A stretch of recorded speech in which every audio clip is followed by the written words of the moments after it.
My mind clicks on and off. I try letting one eyelid close at a time while I prop the other with my will. But the effect is too much. Sleep is winning. My whole body argues dully that nothing life can attain is quite so desirable as sleep. My mind is losing resolution and control. Flying solo for 33 hours and 30 minutes straight, his objective was to be the first to fly nonstop from New York to France, while Charles Lindbergh made history by traveling over 3,600 miles across the Atlantic. He also provided the aviation community with insight as to what it's like to fly when one is deprived of sleep or simply too tired.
Wow. Look terrible. I feel terrible. I'm beat. Did you get any sleep at all? No, I think I tossed and turned till 4, I think. You tossed and turned. I'm sorry. I kept you awake. I'm sorry. But you're not gonna fly, are you? Yeah, I've got to. I mean, I can't call the guys this late. You shouldn't fly when you're like this. Your eyes look terrible. Honey, I think you have a fever. Hell, I've been in a lot worse shape than this and flown, and everything turned out okay. I'll be all right. I think there's something else that's bothering you. What's going on? I don't know. Just From such early beginnings, scientists have learned that fatigue is dangerous, especially when one is unaware of the conditions that cause it. Clinically, fatigue is defined as a state of diminished physical or mental efficiency.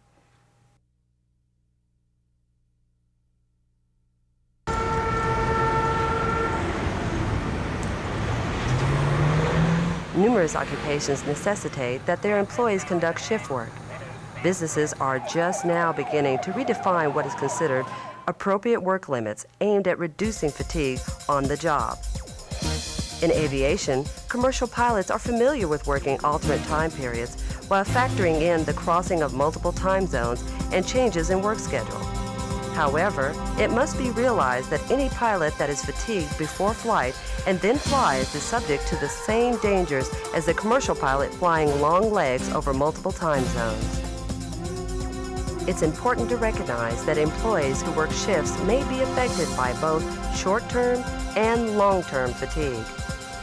Shift workers subject themselves to increased risk of lowered alertness and reduced performance capacity, especially during the first few days following a shift change.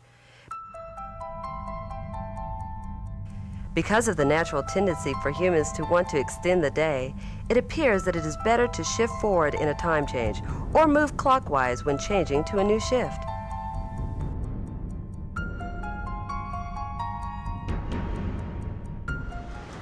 Short-term fatigue, also known as acute fatigue, is typically experienced at the end of a long, hard day. While long-term fatigue, also referred to as chronic fatigue, develops over a period of time, it can sneak up on you and has serious physiological and psychological effects. Fatigue is something that affects everyone, particularly those in the aviation community. A NASA study of regional airline pilots found that 89% rated fatigue as a moderate to serious concern. 88% say that fatigue is a common occurrence, and 86% of regional airline pilots report that they have not received any training from their companies on the topic of fatigue. Here are some observable effects of fatigue. loss of appetite, weight loss, insomnia, depression, Sir, may I take your plate? Get away. irritability, No, I'm not finished. And go to you. slurred Morgan, speech, I'm sorry, I can't get my mouth to work right today at all. apathy, physical and emotional isolation from others, decreased alertness and attention. Those factors that affect one's tolerance to fatigue can be divided into three categories: individual, environmental, and operational. Individual fatigue tolerance factors are those features that are very specific to each person. Individual fatigue takes into account poor physical fitness, poor sleeping habits, improper diet and inadequate nutrition, dehydration, excessive body weight, drug or alcohol use, use of medications, non-prescription and prescription, excessive caffeine consumption and use of tobacco. Environmental fatigue tolerance factors involve those aspects that can affect the individual in their immediate surroundings. Environmental fatigue is caused by family, work environment,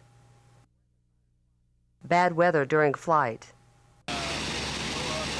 noise, vibration, G-forces, high and low ambient temperatures, and low humidity. The last fatigue tolerance factor is operational. Operational factors include the type of work performed and when it is performed. Examples of operational fatigue include heavy work schedule, multi-time zone operations, shift work, night operations. Obviously, there are many factors that can affect one's susceptibility for fatigue. The major causes of fatigue are emphasized by sleep loss, work schedules, circadian rhythm disruptions, recreational or extracurricular activity. During sleep, the physiological and psychological functions of the body get refreshed. Some very interesting but basic concepts have been derived from sleep research studies which are useful when learning to limit personal fatigue. Sleep is as necessary as food and water. Humans require about 7 to 8 hours of sleep each day. Your personal sleep requirements may vary, and the amount and quality of sleep you get is likely to change throughout your lifetime. Because of these changes, people tend to underestimate their sleep requirements. Sleeping fewer hours per day than what is required results in sleep loss or a sleep deficit. This loss is cumulative and results in sleep debt. However, to successfully recover, a person does not have to sleep the same number of hours that were originally lost. The most notable recovery feature from sleep debt is an increased depth of sleep rather than an increased duration. As one might imagine, there are several causes that contribute to sleep loss. They include circadian rhythm disruptions, sleep disorders, use or abuse of alcohol and drugs, excessive consumption of caffeine, bad sleeping habits, an uncomfortable sleeping environment, use of sleep aids. Over time and with age, nighttime sleep becomes shorter, lighter, and more disturbed, with more awakenings. Regardless of the cause for sleep loss, the physiological effect is fatigue. Some normal daily activities may disrupt normal circadian rhythms, which may lead to sleep loss and fatigue. Circadian rhythm is defined as a biological cycle of approximately 25 hours. This rhythm determines the physiological behavior or activity levels of all body functions. the succession of day and night, changes in ambient illumination, the timing of meals, as well as physical and social activities all affect the circadian rhythms of the body. As a pilot, the greatest threat to your circadian rhythms is flying through multiple time zones. A rule of thumb for time adaptation is this: for every 1 hour of change, 1 day is required for adaptation, with complete adaptation taking at least 3 full days. It is easier to adapt to time changes for westbound flights because it involves extending the workday, rather than eastbound flights where the day is shortened. Since everyone is physiologically different, factors affecting adaptation rates will vary with each individual. Vacations, social events, and recreational activities tend to disrupt normal sleep habits and circadian rhythms. As a result, we tend to overestimate our energy levels during these functions. The fatigue problem begins when we are required to return to our routine schedule after participating in such activities. So how does fatigue affect performance in the flying environment? Persons suffering from fatigue are more apt to demonstrate these symptoms: channelized attention, poor judgment, slowed reaction time, inattention, ease of distraction, technical errors resulting in task saturation. Fatigue is a safety of flight issue. It's important that you learn how to recognize it, deal with it, and know the preventive methods needed to reduce fatigue, starting with good physical fitness, adequate food and sleep, adequate rest and relaxation periods. Under normal flying conditions, you may be able to handle any situation or solve any problem that develops. The concern is how you react to an in-flight emergency or a highly intense period of stress when fatigue is present. Hey, do you have the report ready yet? Whoa, man, back off. It's not even due till tomorrow. God. Whoa, calm down. I'm just checking the status of the report. Is everything okay? Man, I'm sorry. I'm just tired. I haven't had enough sleep in the last couple of nights. It's okay. So why haven't you been getting enough sleep? The Federal Aviation Administration requires pilots to have at least 8 hours of rest in a 24-hour period. This may or may not be enough to recover fully. You're your own advocate. Research shows that pilots are poor judges of their own fatigue level. A family member, Well, you're not going to fly today, are you? a good friend, Man, you look beat. Should you be flying today? or another crew member may be able to assess your level of fatigue better than you can. Get someone else's input before putting yourself behind the controls. As a review, fatigue is defined as a state of diminished physical or mental efficiency. Pilots and crew members may be affected by both short-term and long-term fatigue.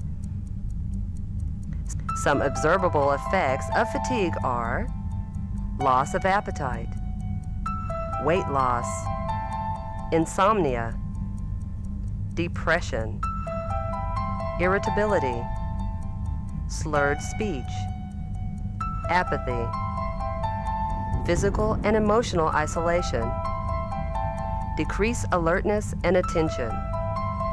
The factors that affect tolerance to fatigue are individual, those that are specific to each person, environmental, those that can affect the individual in their immediate surroundings, and operational, factors from the type of work performed and when it's performed.